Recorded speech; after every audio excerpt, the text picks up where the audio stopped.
साधारणतः असं जर बघितलं आपण की संविधानाच्या बद्दल या देशामध्ये 3 दृष्टिकोन आहेत आणि ते तिन्ही दृष्टिकोन समजून घेऊन जरा त्याच्यातला एक राईट दृष्टिकोन समजून घेतलं तर आपल्या लक्षात येईल की त्याच्यातलं जसं तांबोळी साहेब म्हणले की सामान्य माणसाचं काय आहे आणि आपण एक सगळे कार्यकर्ते आहोत यासाठी आपण काय करणं गरजेचं आहे. 15 ऑगस्ट 2023ला म्हणजे आपले पंतप्रधान यांचे एक आर्थिक सल्लागार आहेत विवेक देबराय, त्यांनी द प्रिंट नावाच्या एका इंग्रजी दैनिकाने खूप मोठा लेख लिहिला आणि त्या लेखामध्ये त्यांनी असं सांगितलं की जगभरामधलं ज्या काही संविधानाचा एक अभ्यास झालेला आहे त्याच्यावरून असं लक्षात असं आलेलं आहे की 17 वर्षापेक्षा अधिक संविधान असं कुठल्या देशामध्ये टिकलेलं नाही आणि त्याच्यामुळं आपल्याला हे जे संविधान आहे हे एका अर्थानं कॉलोनियल पिरियड म्हणजे ब्रिटिशांच्या काळामधला वारसा आहे, त्याला खूप दिवस झालेले आहेत आणि जे मूळ संविधान दिलं त्याच्यामध्ये काही खूप सुधारणा झाल्या, त्याच्यामुळे ते मूळ संविधान सुद्धा राहिलेलं नाही. त्याच्यामुळं ते आता बदलण्याची 2047ला एका नव्या संविधानाची गरज आहे आणि या नव्या संविधानाची गरज त्यांनी सांगताना हे पण सांगितलं की संविधानाचं जे बेसिक स्ट्रक्चर आहे, मूलभूत स्ट्रक्चर आहे की ज्याला आपण प्रिॲम्बल म्हणतो, की जे भारतीय संविधानामध्ये ज्याला आपल्याला बदलता येणार नाही असं म्हणतो की त्याच्यामध्ये सामाजिक न्याय असेल, धर्मनिरपेक्षतेचं तत्व असेल, बंधुत्वाचं तत्व असेल, ही जी एक बेसिक स्ट्रक्चरचा जो भाग आहे तो बदलता येणार नाही असं सुप्रीम कोर्टाने दिलेलं जजमेंट होतं आणि त्या जजमेंटला सुद्धा आता बदलण्याची गरज आहे असं त्यांनी अधिकृतरित्या सांगितलं. म्हणजे ते काही एखाद्या मीटिंगमध्ये कार्यकर्त्याच्या वगैरे असं काही नाही सांगितलं, त्यांनी जाहीररित्या बोलून दाखवलं. आता खरं तर ही काही त्यांची पहिलीच वेळ नव्हती की हे असं काहीतरी बोलण्याची, फक्त एवढंच झालं की जे खूप दिवस पोटात साचलेलं होतं ते कधीतरी बाहेर येणार होतं ते आता या सगळ्या काळामध्ये आलं होतं. ज्या वेळेला हे संविधान बनत होतं त्याच वेळेला तो एक अप्रोच आला होता जो बेसिकली 3 अप्रोच आहे. जसं मी म्हणालो की पहिला जो RSS आणि त्यांची जी काही एक मात्र संघटना त्यांचा जो हे होता त्यावेळेला शंकर सुब्बा अय्यर नावाचे एक संघाचे आणि RSSचे त्या काळाचे एक मोठे कार्यकर्ते होते आणि ते ऑर्गनायझर हे संघाचं एक बेसिक त्यांचं मुखपत्र ज्याला म्हणतो त्याच्यामध्ये त्यांनी एक लेख लिहिला होता की मनू आमच्या हृदयावर राज्य करतो, म्हणू आमच्या हृदयावर राज्य करतो आणि नव्या राज्यघटनेला त्यांनी त्यावेळेला लेख लिहून विरोध केला. दुसरं संघाचे संस्थापक गोळवळकर, आयडलॉक ज्याला आपण म्हणू, गोळवळकर हेडगेवार आणि संघाचे जे बेसिकली आयडलॉक होते ते गोळवळकर, त्यांनी त्यावेळी सुद्धा एक गोष्ट क्लिअर केलेली होती की त्यांनी पण सांगितलं की ह्याच्यामध्ये भारतीय काय आहे आणि त्यांनी असं सांगितलं की ह्या वेगवेगळ्या देशातल्या कडनं काहीतरी घेतलंय आणि त्यांनी त्याला एक शब्द असा वापरला की गोदडी असं त्याचं म्हणाले होते की ती गोदडी आहे आणि म्हणून हा जगातला सर्वात मोठा कायदेतज्ञ आहे आणि त्याच्याकडनं आम्ही काहीही शिकलो नाही अशी त्यांनी गोड तक्रार केलेली होती. तर त्यावेळची ती त्यांची भूमिका होती. तर तीच भूमिका आत्ता खूप वेगानं सत्ता आल्याच्या नंतर त्यांच्याकडनं ती बाहेर येते आहे. त्याच्यामुळे विवेक देबरायची जी काही भूमिका आहे ती नव्यानं भूमिका असण्याचं काही कारण आहे. दुसरी एक भूमिका येते ती खास करून आंबेडकरवाद्याकडनं भूमिका येते आणि ती आंबेडकरवाद्याकडनं भूमिका अशी येते की बाबांची लेखणी, भीमाचा कायदा, एकमेव संविधानाचे निर्माते, अशा पद्धतीचं एक भक्तिभावाची भावना त्याच्यामधनं येते की ज्याच्यामधलं वास्तव खरं नाही. आणि तिसरी एक डाव्या दृष्टिकोनातून एक घटनेची एक समीक्षा येते की या सगळ्या प्रक्रियेमध्ये हे घटना बनवत असताना घटना समिती जेव्हा तयार झाली तर त्या घटना समितीमध्ये या देशातले सरंजामी आणि भांडवली लोकांचे प्रतिनिधी घटना समितीमध्ये होते आणि या लोकांनी ती घटना बनवली गेली आणि त्याच्यातनं ही घटना तयार झालेली आहे. त्याच्यामुळे या घटनेमध्ये त्याला सरंजाम भांडवलदार लोकांचे हितसंबंध जपलेले आहेत आणि त्याच्यासाठी ही घटना आहे. असं एक साधारणतः 3 दृष्टिकोन आपल्या समोर येतात. आता मुद्दा असा होता की या सगळ्या प्रक्रियेकडं बाबासाहेब आंबेडकरांची भूमिका काय होती आणि दुसरी गोष्ट सर्वसामान्यांचं त्याच्यामध्ये काय प्रतिनिधित्व आहे आणि आज काय आहे याबद्दलची एक थोडीशी मांडणी करून मग नंतर आपण मला वाटतं चर्चा करूया. त्याच्यातली ही एक पहिली गोष्ट दिसते आहे की बाबासाहेब आंबेडकर जेव्हा म्हणतो की एकमेव संविधानाचे निर्माते ही वस्तुस्थिती नाही. कारण का जेव्हा घटना समिती बनत होती तेव्हा घटना समिती ही 1942ला जे इलेक्शन झाले तर त्या संविधानिक समिती जेव्हा बनली होती तर तेव्हा प्रांतिक सरकार होते, जसे महाराष्ट्र असेल बंगाल असेल ते प्रांतिक सरकार होते आणि त्या प्रांतिक सरकारामधून जे आमदार निवडून गेले ते आमदार संविधान सभा बनवणार. आणि त्यावेळेला बाबासाहेब आंबेडकरांचा शेड्यूल कास्ट फेडरेशन नावाचा पक्ष होता. तर बाबासाहेब आंबेडकराला संविधान सभेवर जाऊ द्यायचं नाही अशा पद्धतीची काँग्रेसची भूमिका होती. म्हणजे अगदी ते ठरलेली होती की सरदार पटेलांनी असं स्टेटमेंट पण केलं होतं की आंबेडकरांसाठी संविधान सभेचे दरवाजाच काय पण व्हेंटिलेटर सुद्धा आम्ही बंद केलेलं आहे आणि कुठून येते ती बघूया. तर बाबासाहेब आंबेडकरांना शेड्यूल कास्ट फेडरेशनचे कोणी आमदारच निवडून आले नाही, त्याच्यामुळे ते संविधान सभेवर गेले नाही.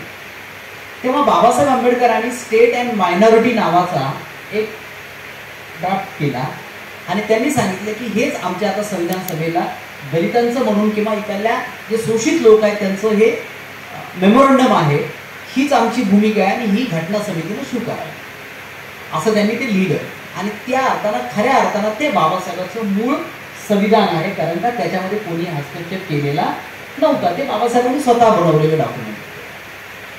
पण त्यानंतर बाबासाहेब आंबेडकराला जोगेंद्रनाथ मंडल नावाचे पश्चिम बंगालमध्ये एक बाबासाहेबांचे सहकारी होते. आणि इंटरेस्टिंगली गोष्ट म्हणजे जोगेंद्रनाथ बाबासाहेब आंबेडकर जसं भारतीय संविधान सभेचे अध्यक्ष होते तसे जोगेंद्रनाथ मंडल हे पाकिस्तान संविधान सभेचे अध्यक्ष होते.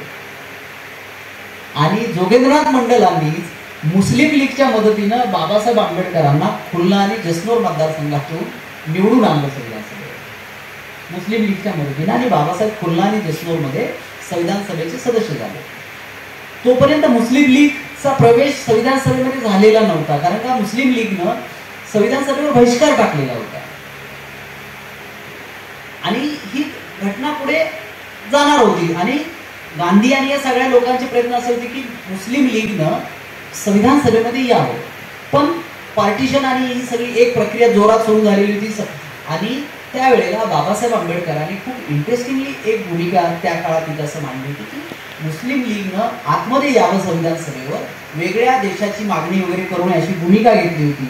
आणि त्याच्यामध्ये बाबासाहेबांनी ही भूमिका हिंदूंच्या म्हणजे संविधान सभेला पण सांगितलं होतं की तुम्ही मेजॉरिटीच्या आधारे जर हिंदू मुसलमानांचा प्रश्न सोडवायला गेला तर हा देश अविरत युद्धग्रस्त राहील असं बाबासाहेब म्हणाले की तुम्ही मेजॉरिटीच्या आधारावर जर तुम्ही त्यांना दाबणार असाल, मेजॉरिटीच्या आधारावर तुम्ही त्यांच्या हक्क अधिकारांना दाबलणार असाल तर हा प्रश्न कधीही सुटणार नाही. आणि बाबासाहेबांनी एक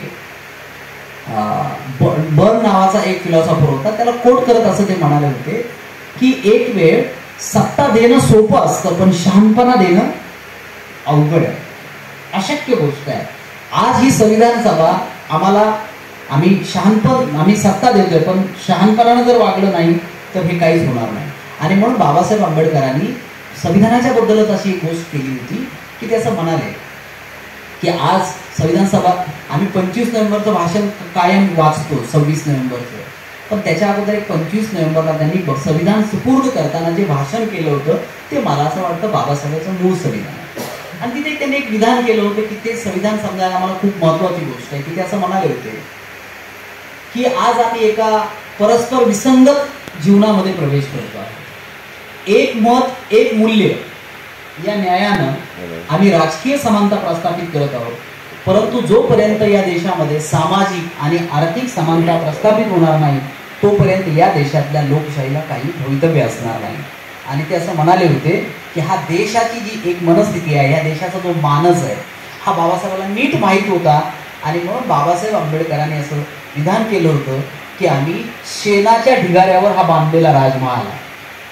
बाबासाहेबांचं विधान होतं शेणाच्या ढिगाऱ्यावर बांधलेला हा राजमहाल आहे, हा जरी राजमहाल असला, पण ज्या ढिगाऱ्यावर म्हणजे भारतीय लोकांची जी मानसिकता आहे त्या मानसिकतेचा विचार करून बाबासाहेब जे बोलले होते, आज दुर्दैवानं तो शेणाचा ढिगारा आज पुन्हा वरती आलेला आहे आणि तो राजमहाल आता कोसळू पाहतो. आता हा कोसळण्याच्या संदर्भातलं जे काही सगळं चाललंय त्यात आपण काय भूमिका घेतली पाहिजे?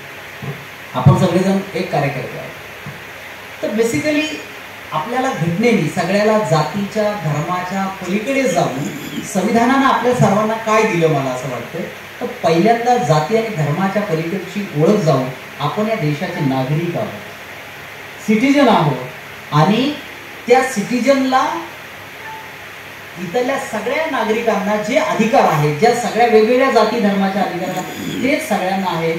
आणि म्हणून जे आपण म्हणतो की कायद्यासमोर सर्व समान, ही पहिली बेसिक गोष्ट आपल्याला दिलेली आहे. दुसरी गोष्ट आपल्याला संविधानानं काय दिलेली आहे की आम्ही ज्या धर्मावर विश्वास ठेवतो, आम्ही ज्या धर्माचं पालन करतो, त्याचं पालन करण्याचा संविधानिक अधिकार आम्हाला घटनेनं दिलेला आहे की आमचा धर्म आहे आणि आमचं रिच्युअल आहे, या सगळ्यांचा जो एक अधिकार आहे तो संविधानानं दिलेला आहे. आणि तिसरी गोष्ट की आम्हाला एक महत्त्वाचा जो या सगळ्या गोष्टीला लढण्यासाठी जे एक नैतिक बळ लागतं शोषणाच्या विरुद्ध, ते शोषणाच्या प्रत्येक गोष्टीच्या विरुद्ध लढण्याचं एक नैतिक बळ आम्हाला संविधानाने दिलेलं आहे. आता हेच संविधान ॲक्च्युली एका वेगळ्या पद्धतीने आता संपवत चाललेलं आहे की आता असं म्हटलं जातं की संविधान वेगळं संपवण्याची काही गरज नाही आहे. ॲक्च्युली आता संविधान म्हणजे ज्या पद्धतीचं या देशामध्ये गेल्या 10 वर्षापासूनचं जे एक वातावरण आहे ते आपण बघतो आहोत की काय चाललेलं आहे. म्हणजे उदाहरणार्थ संविधान हा काय आहे, संविधान हा काही यंत्र नाही आहे ना की ते स्वतःच काहीतरी भूमिका घेईल. संविधानामध्ये जे काही मूल्य लिहिलेले आहे त्याला राबवणाऱ्या या देशामध्ये 4 यंत्रणा आहेत. एक लोकसभा, दुसरी कार्यपालिका, एक न्यायपालिका आणि माध्यम. जर या सगळ्या 4 गोष्टीचं जर आपण असं बघितलं तर भारतीय लोकशाही किंवा भारतीय राज्यघटना आता काही शिल्लक राहिलेली नाही ते आपल्याला समजू शकतं. म्हणजे संविधान सभेमध्ये गेल्या 9 वर्षामध्ये लोकसभेमधला जर आपण डिबेट बघितला तर डिबेटचा स्तर काय आलेला हे आपण बघितलं असेल. म्हणजे उदाहरणार्थ आजच मी आता बातमी वाचत होतो की BJPचा जो एक खासदार आहे त्यानं आपले बसपाचे खासदार काय ना त्यांचं त्यांच्यासाठी जे वापरलेले जे शब्द आहेत आणि तो डिबेट झाला ते आपण पार्लमेंटमध्ये बघितलेलं असेल. दानिशालीच्या बद्दलचं आपण बघितलं असेल. त्याच्यानंतर महुआ मोहित्रा बोलल्या आपण तेही ऐकलं असेल. आणि आजच बातमी आली की जो भदुडी ज्या घाणेरड्या शब्दामध्ये पार्लमेंटमध्ये सगळ्या नीतिनियमाचं सगळ्या औचित्याचं उल्लंघन ज्या माणसाने केलं तो माणूस पार्लमेंटमधून सस्पेंड होत नाही, परंतु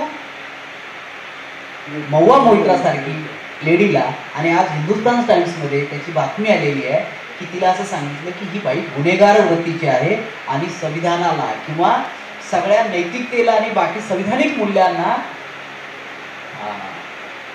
पायदळी तुडवलेला आहे. कोणी? महुआ मोहित्रानं म्हणे. आणि म्हणूनच महुआ मोहित्रेला पार्लमेंटमधून सस्पेंड केली.